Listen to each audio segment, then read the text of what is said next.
Bueno, este vídeo va a tratar sobre la optimización de funciones, ¿vale? Es un tema o un asunto totalmente nuevo para nosotros.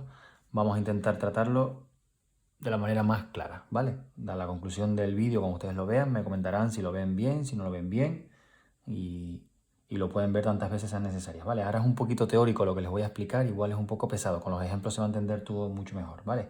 ¿Qué significa optimizar una función? Optimizar en general significa conseguir lo mejor para una función, ¿vale? Lo mejor a veces es lo máximo y lo mejor a veces es lo mínimo, dependiendo de la función qué fenómeno describe.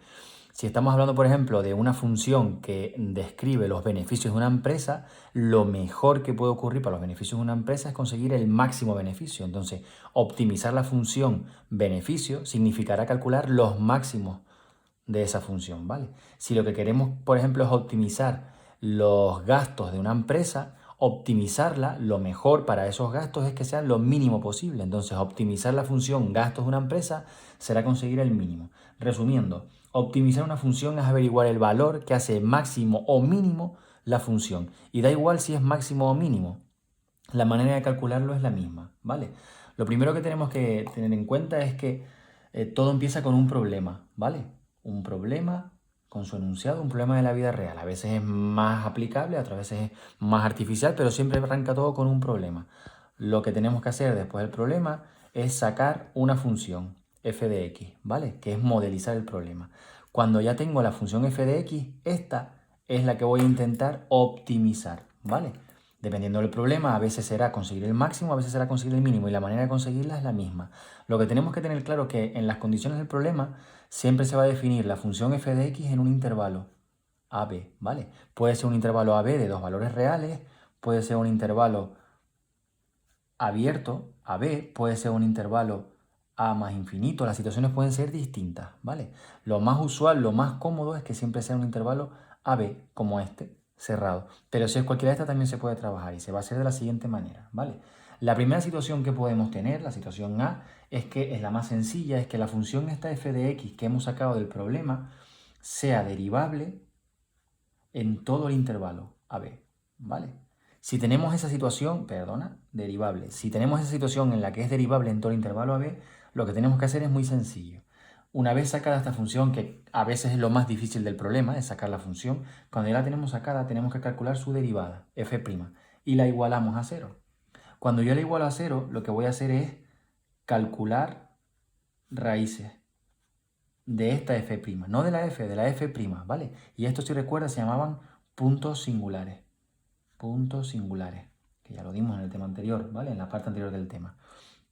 Cuando tengo los puntos singulares, que por ejemplo puede ser x1, x2, vete a saber hasta cuánto, supongamos que nos quedamos con x1, x2, lo siguiente que tengo que hacer es esto, es calcular f de x1, f de x2, para ver cuál de los dos que han sido puntos singulares es el máximo o el mínimo de la función, ¿vale? Si estoy buscando el máximo, buscaré quién es el máximo. Si estoy buscando el mínimo, buscaré quién es el mínimo. Pero además tenemos que tener en cuenta los extremos del intervalo. También hay que calcular f de a y f de b, porque puede que la función esta, si está definida entre a y b, el dibujo que describa sea una cosa tal que así. Y si tú estás buscando el máximo, no lo vas a encontrar con f', porque f' te va a dar este.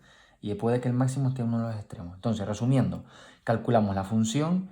Si es derivable, hacemos f' de x, la igualamos a 0, calculamos las raíces y calculamos la f en a, b y en esto. Y de todos estos, el que tenga máximo y mínimo en función de lo que estás buscando es el que es el valor que estás buscando, ¿vale? Otra situación que puede ser es que la función f de x no sea derivable en todo AB, que tenga un punto donde no es derivable, es decir, que donde el dibujo no sea exactamente como este, sino que haya un punto que decíamos anguloso, no sé si se acuerdan, algo que pueda ser, por ejemplo, como esto. Entonces, esto es un máximo, pero no lo vas a detectar con el f' de x igual 0, porque en el f' de x igual 0 te van a salir los derivables, los que van a ser candidatos a derivables. Entonces tienes que tener cuidado. Entonces, aquí como hacemos lo mismo, calculas raíces como aquí arriba y sacas las raíces que serían, y a la hora de calcular la imagen calculas en f de a, en f de b, en los puntos que te dieron 0 la derivada, y además en aquellos puntos donde no es derivable, ¿vale? Otra situación, por ejemplo, yo qué sé, si en x0 no es derivable, a lo mejor x0 es este punto que estamos viendo aquí. Pues entonces, por si acaso, también tienes que calcular f de x0. Y de todos estos, el que sea mayor o menor en función del problema, es con el que te vas a quedar, ¿vale? Otra situación que puedes tener es que ya es la más difícil de todas, es que la f de x tenga un problema en medio, es decir, que sea discontinua en algún punto, que no sea como esta es continua y derivable, esta es continua pero no derivable aquí, pues que tengamos una situación como esta, a lo mejor. Y tú imagínate que aquí tienes esto y que luego este está cerrado aquí y que este está abierto aquí. ¿Dónde obtienes la función el máximo? Aquí. Pero si tú solamente te vas a quedar con los f' de x igual 0, este valor no lo vas a ver. Entonces, ¿quiénes van a ser los candidatos? Los que son raíces de f', el a y el b, y donde no es continua también tienes que ver qué pasa alrededor para analizar la función. ¿Vale? Esos son los tres posibles casos. Ahora con un ejemplo que vamos a poner en el vídeo a continuación, lo entenderán más claro. ¿Vale?